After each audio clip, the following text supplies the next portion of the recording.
Assalamualaikum warahmatullahi wabarakatuh. Saya Egi Agung Nugraha dan Indra Pratama. Pada video kali ini saya akan menyampaikan tentang metode pelaksanaan pondasi footplate atau pondasi telapak. Sebelum kita menuju ke metode pelaksanaannya, alangkah lebih baiknya kita mengetahui apa sih pengertian dari pondasi footplate atau pondasi telapak itu. Pondasi telapak atau footplate merupakan pondasi yang biasa digunakan untuk bangunan bertingkat atau bangunan di atas tanah lembek dengan kedalaman kurang lebih 1 sampai dengan 2 meter disesuaikan mencapai tanah keras. Kemudian, apa saja sih syarat pelaksanaan pondasi telapak atau footplate?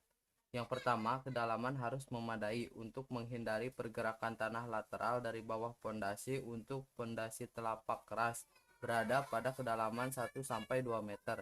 Yang kedua, sistem harus aman terhadap penggulingan, rotasi, penggelinciran, atau pergeseran tanah dan korosi.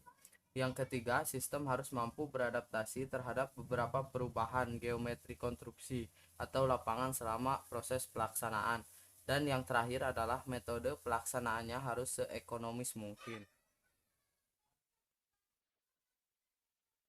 Bahan yang diperlukan dalam kerjaan pondasi telapak atau footplate ini sama dengan bahan yang digunakan untuk bangunan pada umumnya. Yang pertama ada semen PC yang fungsinya untuk mengikat bahan-bahan. Yang kedua ada batu kerikil atau split yang fungsinya untuk memperkuat campuran semen dan pasir. Yang ketiga ada pasir. Yang keempat ada besi tulangan. Kemudian ada air secukupnya. Ada papan kayu yang berfungsi sebagai backing, kemudian ada kawat, dan yang terakhir ada paku atau sekrup. Peralatan dalam pekerjaan pondasi telapak atau footplate adalah peralatan yang biasa digunakan tukang pada umumnya, yaitu ada cangkul, palu, benang, bor sekrup, ember, meteran, waterpass, ayakan, molen atau mixer, sendok spesi, dan peralatan pertukangan lainnya.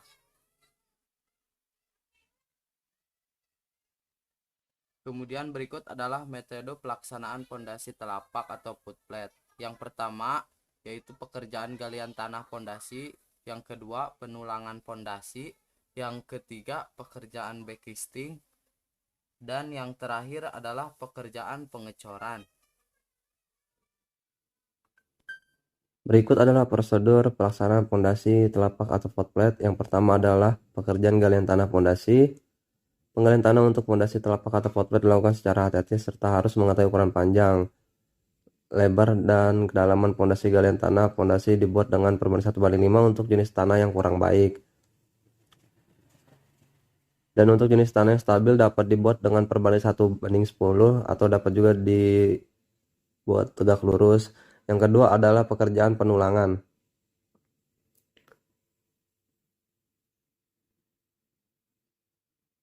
Pekerjaan penulangan ini dibagi menjadi beberapa macam pekerjaan. Yang pertama adalah perakitan tulangan pondasi telapak atau footplate. Perakitan dilakukan di luar tempat pengecoran di lokasi proyek, agar setelah dirakit dapat langsung dipasang dan proses pembuatan pondasi dapat berjalan lebih cepat. Yang kedua adalah pemasangan tulangan. Tulangan pondasi telapak atau footplate, maka untuk pemasangan tulangan secara manual agar tulangan ini tidak terlalu berat dan kedalaman setelah kita melakukan pekerjaan. Penulangan kemudian yang kita lakukan adalah pekerjaan backing. Pekerjaan backing ini adalah suatu konstruksi bantu yang bersifat sementara yang digunakan untuk mencetak beton yang akan dicor dalamnya atau di atasnya.